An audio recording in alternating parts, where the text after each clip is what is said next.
And then what I'll do is I'll also trim it and stuff. So, but hey, welcome to the Go for CEO community, everyone. Thanks so much for being here, for watching us, and for just seeing some of the stories that we've been able to put together. Today, I have a special guest because she's local. I kind of just randomly had a business card in a pile of business cards, and in this venture, being an entrepreneur and starting something new, you just got to call people and just say hello. And she was so kind to give me a few minutes initially. I followed up again because she's a busy lady, owns a business, and then we really connected.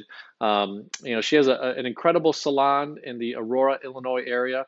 I live currently in the Naperville area and have an office in Oak Brook. So, sometimes people don't meet until you make that effort to really just extend a hand and make a call. So, excited to have her on, excited to share the story. In Go for CEO, we talk about business owners that are startups to 25 million in revenue. And we talk about the marketing, the organization, the scaling, the just how did they start the business? How can you learn from them to be a part of that community? So, welcome, Kayla. Thank you so much for joining us today. Hi, hello. All right, awesome, awesome. For So, having me. okay, no, thank you for coming on. So yeah, one of the things I see the brand, right, organized chaos, right on your shirt, Yep, which is it. a huge part. I love it. I love it. And it's a huge part My of daughter bit. drew that. What's that? My daughter drew that. She made that for me. Oh, wow. And how old is that one?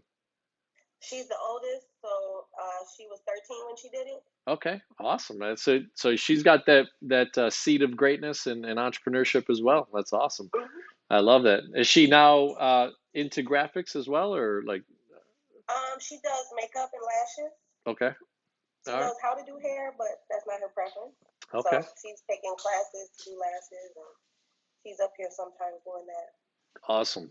Really, well, really cool. So let's start with a little bit of your background, Kayla, and just kind of sharing, a little bit of where you came from. I know in our pre-call, you shared a little bit about your voyage of kind of being scared to start your own business, but share a little bit about your background and then how we'll get started. And then, these interviews are free flowing for me. I'll learn kind of what you're saying and I'll guide you through the next following questions. So go ahead and share a little bit Okay. about it.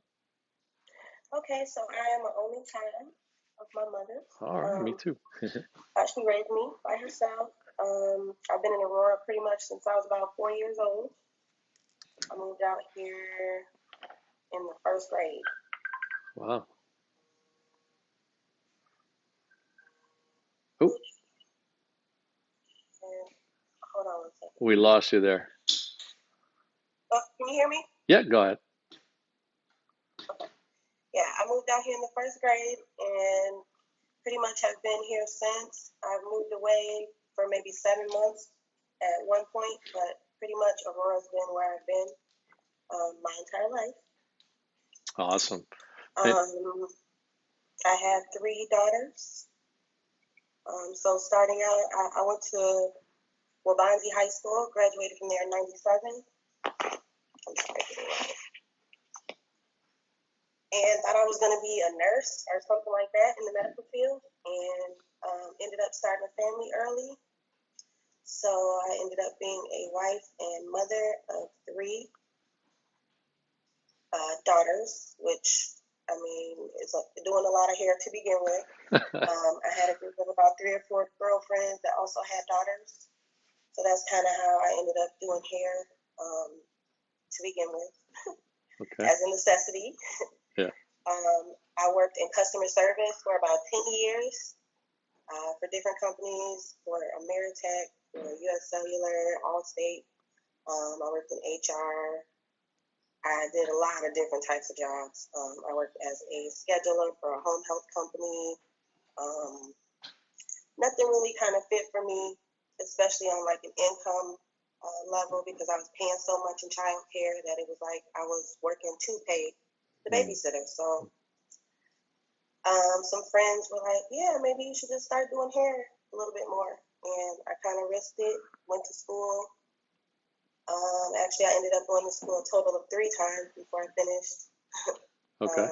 because when you have kids, that comes first. So about 10 years after graduating high school, I decided to do hair full time. Um, and it's just gone from there. I started my own business in 2016. I'm going into the 5th year. Yeah. I started in Oswego at off of Douglas and 30. Um, I opened up with a cousin of mine. Mm. Her name is Amber Robinson. She passed away in 2018. Oh, wow. And really, it was So you started it with your cousin. Did you guys lease a space? How was that kind of? Did you set up an actual corporation, or how did you structure your yes. your your entity? So my mother has always been the one that pushed me, pushed me. She was the one that was like, "You're ready. You need to do it." I worked in a salon for probably about 6 or 7 years before we decided to have, my own location. Okay. So she's been like the paperwork lady. Like she went to college at a Royal University, graduated from there. She's done a lot of courses and certifications. She's like a techie. So she did like my paperwork as far as getting registered with the state, Mm. getting a logo, getting that the background stuff done for me. We did get some help from the Women's Business Development Center. Mm. Um, that's a part of the City of Commerce for City of Aurora when we opened our first location, and we've just gone from there. Wow, that's awesome. I mean, so mom's been not only an inspiration, a mentor, but kind of pushed you and to kind of get your wings spread, right, to be your own eagle. So tell Right? me, She made me comfortable. she made you what? She made me comfortable. Over next to me made it easier for me to not do it by myself. Um, so, I love it. I love it. I mean, that's the story of many entrepreneurs, many people that, are thinking of this idea. Maybe you're just reserved because, you're learning this skill. You talked about it, right? You were in these other jobs that really didn't fulfill you, didn't get you where you wanted to monetarily. You're a mom, so that's number one. But you kind of pivoted. You got the education, you got it in, you got 6 years in, and now you got pushed into, starting your own thing. So, obviously you shared something very important, losing your cousin a couple years into business. I had an interview with a gal named Marie that had her business partner and husband pass away 7 months into business, and that's obviously a tragic scenario. What were some things, just to kind of cut into a little bit of that, while you're in this business, it sounded like about 2 years into your business, and you lose your partner, lose a cousin, lose a family member.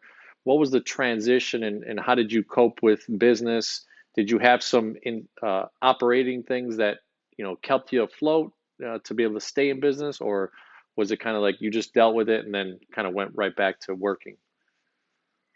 um, I think that she had already kind of branched out a little bit and started doing other things. Oh, okay. Um, she was driving a school bus during the day, so she wasn't there on an everyday basis. So as far as that goes, like the operations, I had a couple other people that were working for me at that point. But that didn't change the fact that we started that together, which is part of why when my lease was up there, I was ready to move, start somewhere fresh. Um,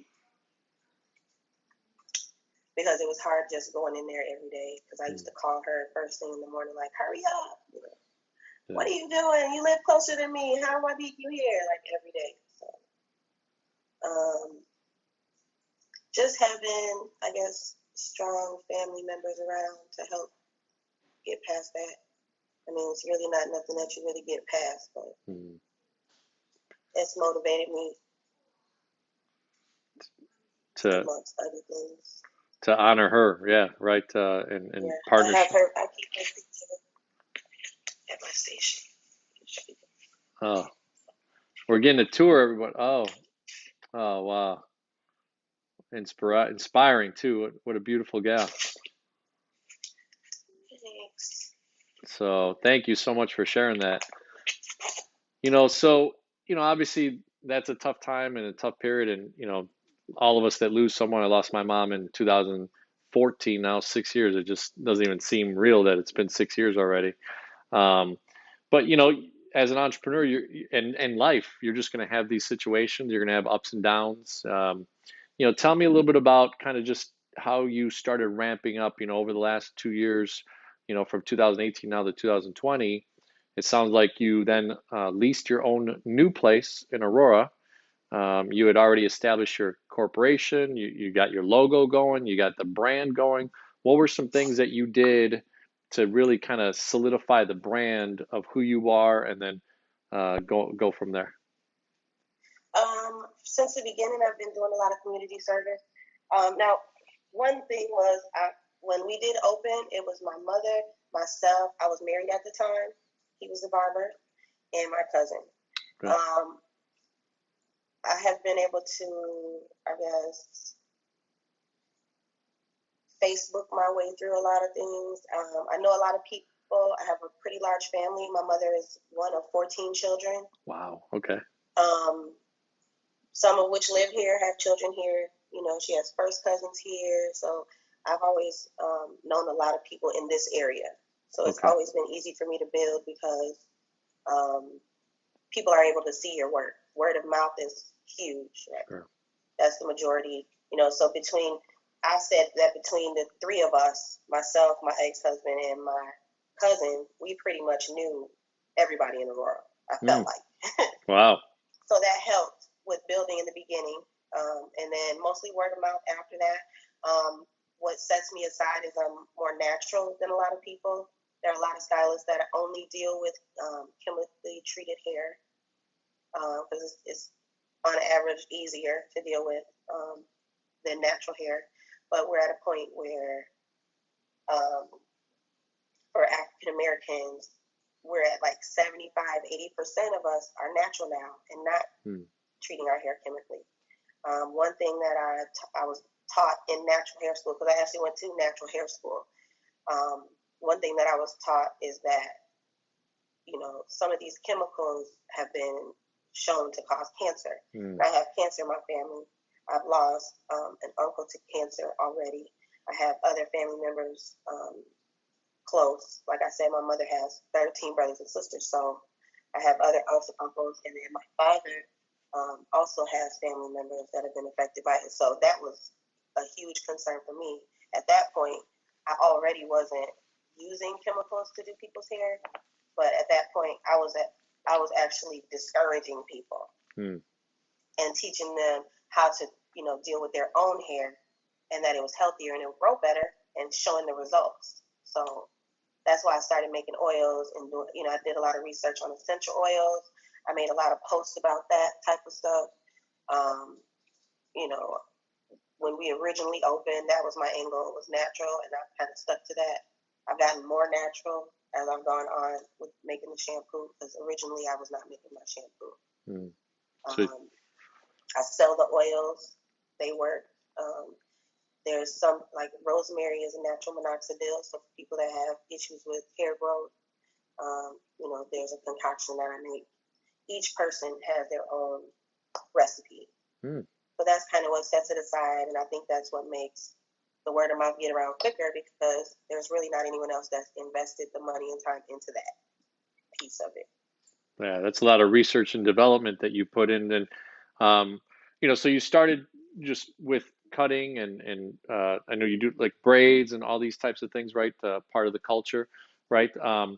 What as you influenced that side of things, were you doing, like you said, videos? How did the word of that organic side and the natural side really kind of flourish, or is it just maybe the first few clients and they felt the difference compared to what they were using? I would say I did go online and start making posts. I made videos showing people what I was doing. I showed results. I would show like, okay, well, I started locks this day, and this is a year later, and the hair is like here, and it was up here. Like, that's huge. So people are like, what? What is it that you're using? People want their hair to be healthy. They want it to grow. So I really haven't had to do a lot of anything outside of showing what I do. I have a lot of clients that have come to me for almost 10 years at this point. So I have a large amount of testimonials in this area of people that may have even had issues with alopecia and things like that, whose hair have actually grown back. Wow. So That is awesome. I mean, so you're competing with the Rogaines and those types of people as well. I mean, just on a natural. Rogaine with minoxidil. I love it. I love it. So There's a lot of natural ways to fix issues. A yes, lot of natural ways. there definitely is. Yeah, I've got some friends in the essential oil space, and they're always teaching me and sharing things on Facebook and stuff. And what a cool way to really kind of broaden your business, right? Because obviously, just cutting hair or just doing locks and braids and all that type of stuff could be, constraining, right? You've got products, you've got Right. videos, you've got teaching. Have you ever also spoken, maybe at seminars or these types of things to get the word out as well? I actually, I guess I wouldn't say it's a class, but I did do a demonstration. I'm trying to think of the name of the place. It was a widely known place in Chicago. Um, Jeff, a guy that I've known for some years that works with Indigo, which is a distributor, Hmm. um, had me do a demonstration on locks in Chicago. That's probably the only time that I've done anything outside of just teaching people here on site, showing people that are new in the industry, like what I'm using, what techniques you can use, what not to do, those types of things. But I haven't really done like classes or, seminars on my own showing, what I use or what I do. Well, there might be another business venture hidden in there. Those are sometimes the gems, right? As business owners, sometimes it Right. takes someone else to just kind of look from the outside and go, "Wow, And I do have an idea for you. We'll talk offline on it, but for that could really just be an offline kind of entity of itself, and it's really neat. I work with some other people that do some things, but so tell us, you're gaining this ground, you're building this market, get a new location. You know, is it still just yourself, Kayla, or have you started to expand maybe late 18, 19, meaning bringing on new stylists? How are you working that angle of your business and monitoring the cash flow and things of what you need to do? Well, when we moved to this location, it's bigger, so we did start doing retail. Okay. Um, my mother was working here with me. Now she's, been working a full-time job. But in general, it varies with the people that work here right now. I have a barber that works here. But when I originally left to come over here, I had two stylists and a barber. So it Mm. kind of like everybody is kind of like a free agent Okay. when you do hair. Okay. So Corona did not help. I Right. had two employees before that. It's like, okay, should I stay here and help pay for overhead, or work from home and not pay anything and just keep all my money? So it's an industry where you have to want to be a public stylist. It has to be a goal of yours for you to want to continuously pay to rent a spot. Because once you're licensed, you don't have to actually work in a salon. Mm. So you could, So oh, that fluctuates. It goes up and down. Um, Here and there, I'll have an assistant that works for me. Um, I get help here and there, but as far as a stylist, it always just fluctuates. Right now, I just have myself and one other person that works here. so those people are 1099, right? They're independent contractors. Yes, they're independent Okay, contractors. so nobody ever gets employed. Okay, it's a learning site. So, ladies and gentlemen, I mean, you see that in the salon industry. Yeah, you get your licenses. It kind of relates to realtors, right? Realtors get licensed, but they can choose Yep. their home. They can choose where they do business, or they could just be on their own underneath a brokerage that we Right. learned. But And then we have 1099, but then we also have, like I said, we sell retail as well. So, you know, when somebody works for me with that, then that comes under me as, I'm paying them with the check, which is different hmm, than people working for themselves. Because usually, like there's a few different types of ways to run a salon. When you have it run booth rent based, pretty much it's a flat rate that the person pays weekly, and that's, they collect their own funds. They just are required to pay whatever that booth rent is for the week. When some of the salons base everything off of a percentage, which is different because Sometimes you're going to end up paying more, sometimes you're going to end up paying less, but either way, they're getting paid. Mm. So the company itself or I would have to pay them for whatever traffic came in here and keep a portion of that. But if they didn't make any money, then that wouldn't be beneficial to me. So as long as I've been working in the industry, I've been working on booth rent base because it just makes more sense to me. Mm. It helps people strive, because let's say you're paying $200 a week, you'd have to at least make that, before you see any money. So you want to work a little bit harder, whereas you're not going to want to work hard if you're getting paid regardless if you do anything or not. Yeah. Yeah. So it's a different type of motivation. It's high risk. Yeah. Because you have to, I'm not going to say that your image so much matters, but you can't just be somebody that nobody likes because, you won't make money that way. No, it's personality. I mean, there's a lot of personality in stylists. I know that the gal that does my hair, I'm very loyal to her. And I've only had like three people in my life. 44 years old. Yeah. When I was younger, I had a guy named Uncle Bob. We had about 40 or 50 guys our senior class that we all went to him. One of my buddy's Oh, uncles, wow. and he would do it from his house, and he would get us faded all the time, just perfect every 3 days. As I got older, it's been every like 2 or 3 weeks, but I remember getting my hair cut every 2, 3 days because I just wanted it perfect all the time and anything. So, but it's funny through Corona, I've actually learned that I've got my Puerto Rican kind of waviness in the hair. It's kind of come out crazy because I'll just not do anything in the morning and it starts to curl really, Yeah. really. So it's wavier than I thought because I used to always blow dry it to get it straighter. So, but neat, neat. So that's you're sharing a little bit about the marketing side, you kind of the operation side, growing a little bit. Tell us a little bit about the clientele. And at the end of the video here, I usually try to challenge people and share what is your value proposition of client experience, employee engagement, and operational excellence. But for right now, tell us a little about how you're gathering clientele. Has it just been truly only word of mouth? Do you consistently stay in the marketplace as Facebook? And I saw your Instagram. How are you really developing that on a daily basis, even though you have a loyal clientele already? A lot of it is word of mouth. I do get some people from Instagram, some people add me from Snapchat, but ultimately it's still word of mouth because they're seeing it on someone else's story or somebody else is talking about it and tagging me or something like that. So um, it's just a new form of word of mouth now. It gets around a lot quicker. The internet gets around way quicker than somebody calling and saying, "Hey, can you find her number for me?" Yeah. Or "What's the name of the company?" It's just easier to request or type in organized chaos. Boom. I have a website. I have a Facebook page. I have my own personal Facebook page, and then I have Instagram and Snapchat. People like to see. They like to see what you're doing, and I think the more that you show and the more transparent you are, the more that they trust your work. So I get a lot of people just from, hey, a friend of mine posted a video that shared a video that you did. I want that style. Yeah. I get a lot of that.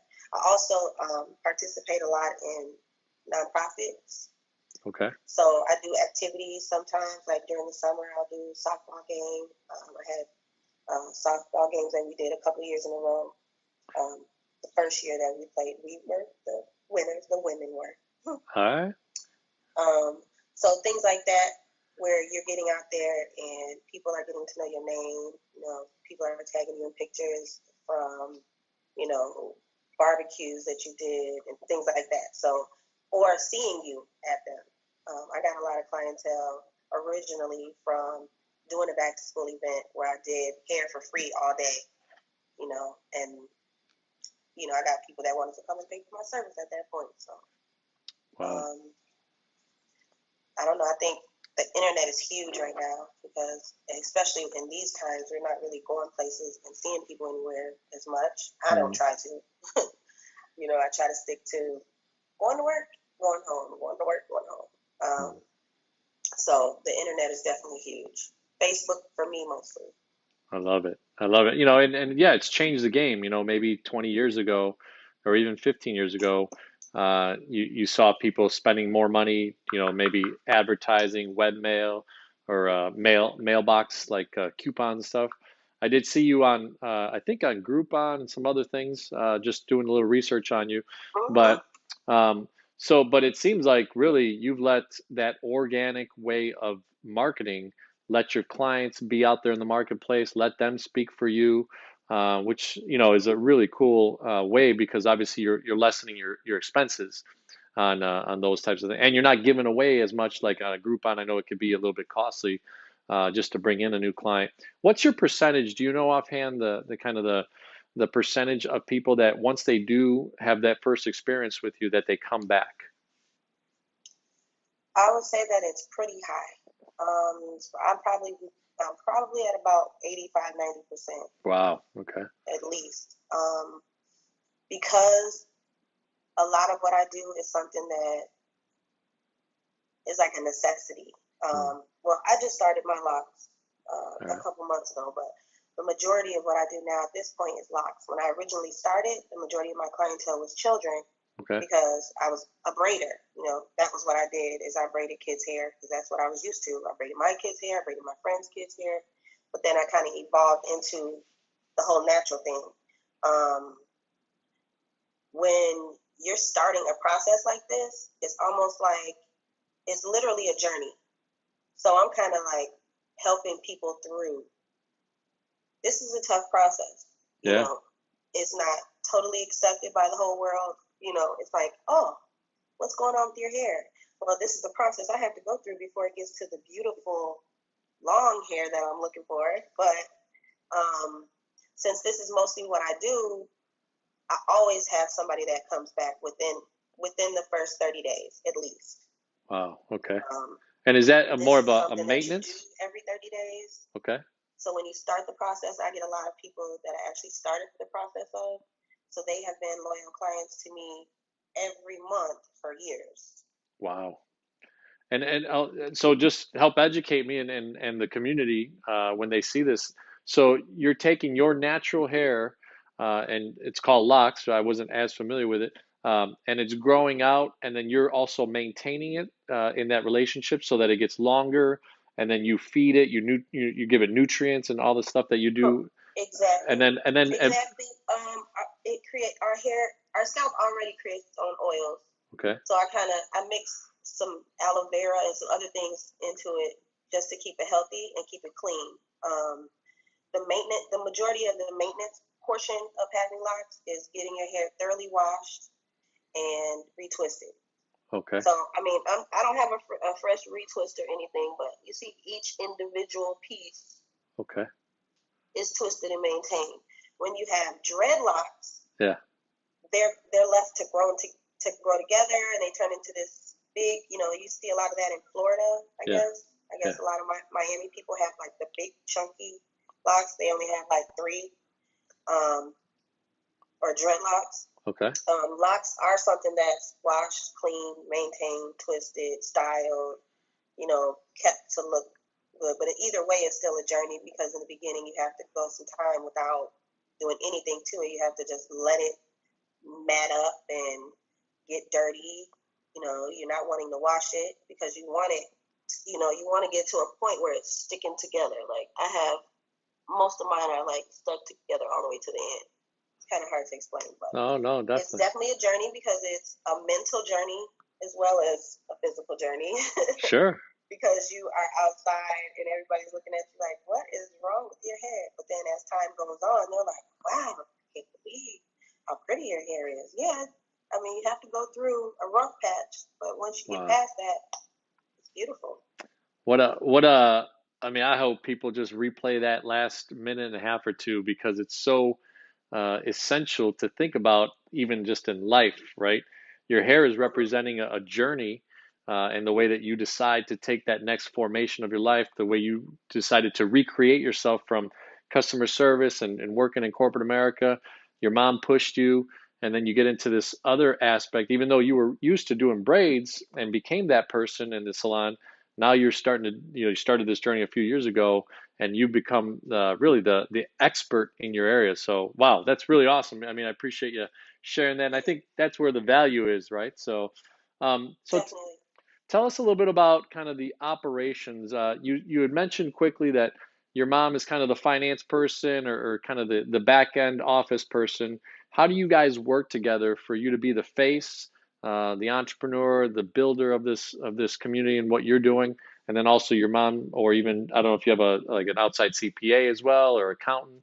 How do you Yeah, work all I do that have an side of accountant. things? Yeah, I don't. We do now have an accountant. Since we do retail now, it's a little bit different because you have to pay taxes quarterly. Um, but before we moved to this location, my mother did everything. She did accounting. She did accounts receivable, payable, everything.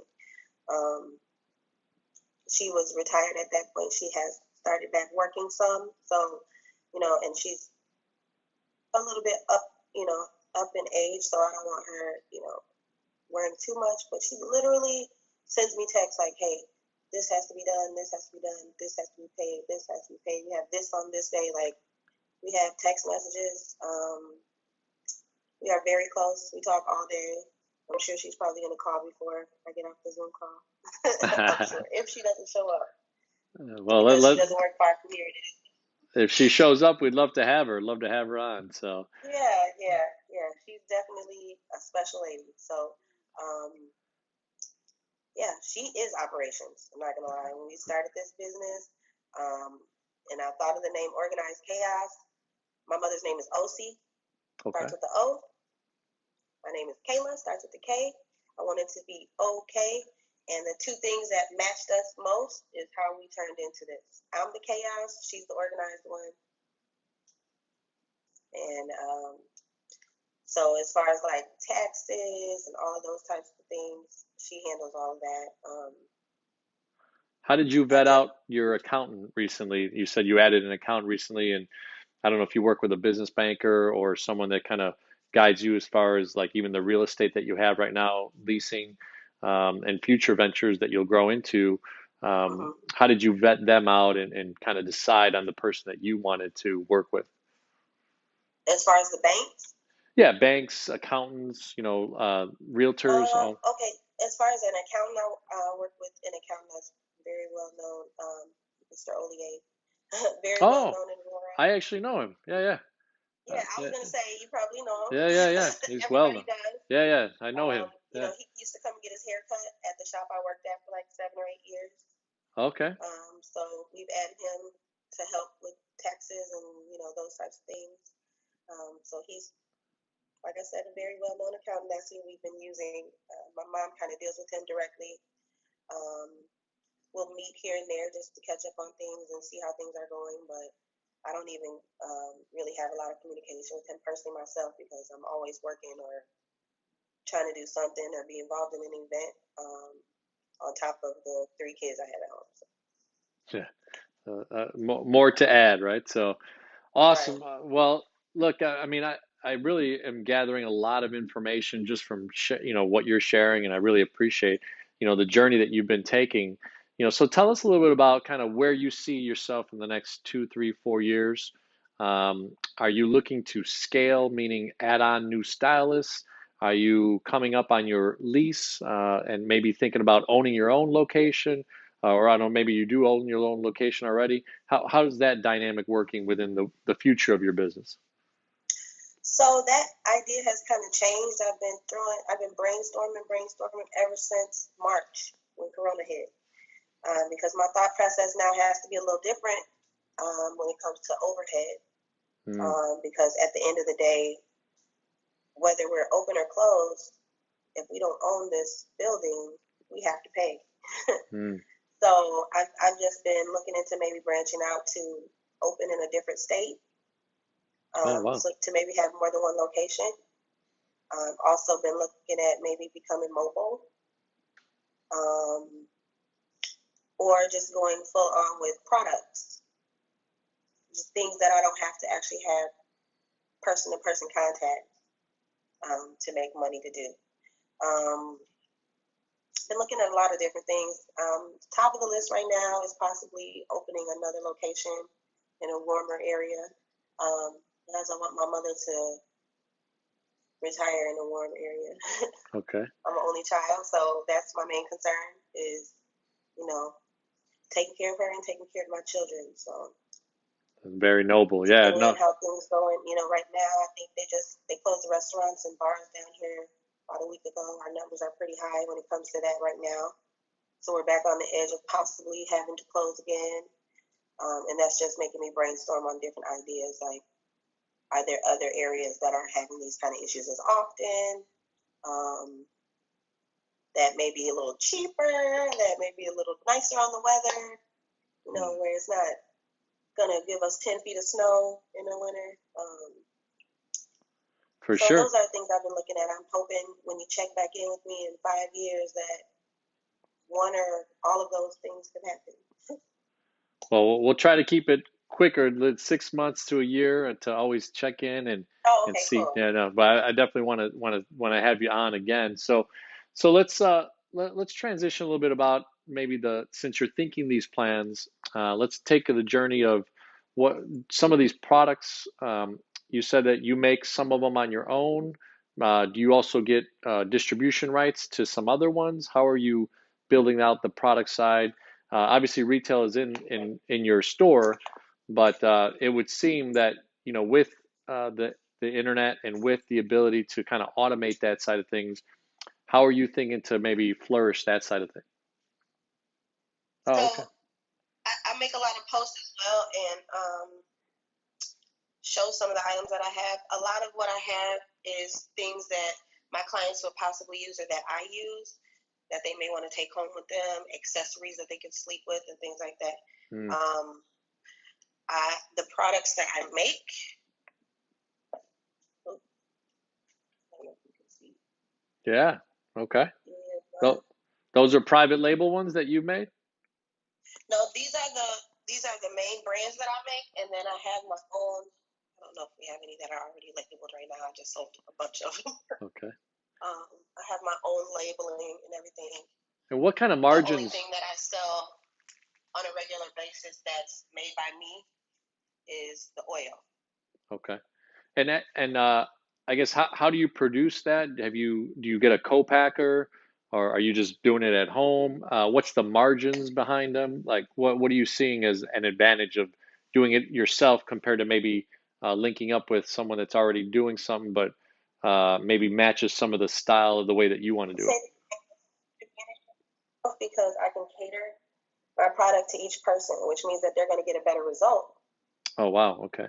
instead of making 40 and sitting them all out on the counter and they're all the same because everybody's hair is not the same. Wow.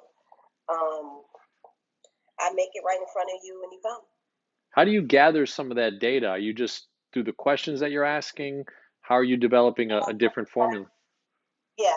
From questions that I ask for new people, I try to find out like more of your medical history, what you've done with your hair in the past, what issues you may have. Are you going through menopause? Do you sweat in your head? Do you have really bad dandruff? Does it itch? Those types of things are going to change my recipe for you. Hmm. I have a general sauce. I call it the sauce.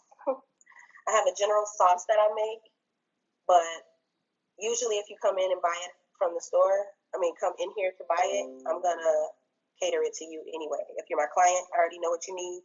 So I'm going to be like, oh, I know it's been stressful. You're dealing with the COVID. I'm going to add some lavender because that helps relieve tension. I'm Hmm. going to add maybe some eucalyptus to get your blood pressure down. Um, it just it's just better for me to be able to do each person individually because I get the best result that way. And how do you gather these products? Is it through just a supplier or um, Yes, I use a few different suppliers. I have a mixed oil that's already pre-mixed that I use from Indigo that has no water in it, but it's got like every good oil that you can think of in it. mm, I use a distributor out of Batavia, or is that St. Charles? I think it might be St. Charles that I've been using for years, called Pure Essentials. mm, Um, she's the one that makes my soaps. We've been using her for probably about 5 years now. I buy my products in bulk from her, and then I make my own recipes. I use, I'm trying to think of what other, literally, those are the only two distributors that I use to make my product. So overall, cost wise, it's huge based off of what I get. I mean, what I actually spend for the product as opposed to how much I can make off of it. So the margin's pretty good. It's pretty good for that, yeah. What would you say out of your sales as Organized Chaos as an entity, that part of your business is? Is it 20%, 30%? Has it grown to 50% maybe? No, I would say the majority is still me working. Hmm. I would say maybe about 25%. Okay, that's still good. I mean, Yeah, obviously that's part, there is some labor to it. It seems like making it private to that person or exclusive to that person and individualized. But you could see where, some of these things that you're doing could be grown into a little bit bigger scale yeah, in the products. And as you get the products known, or maybe white label them to organized chaos, and just kind of put your own stamp on them, you can grow. So that's really awesome. I really appreciate that. So, obviously one of the things that this was about.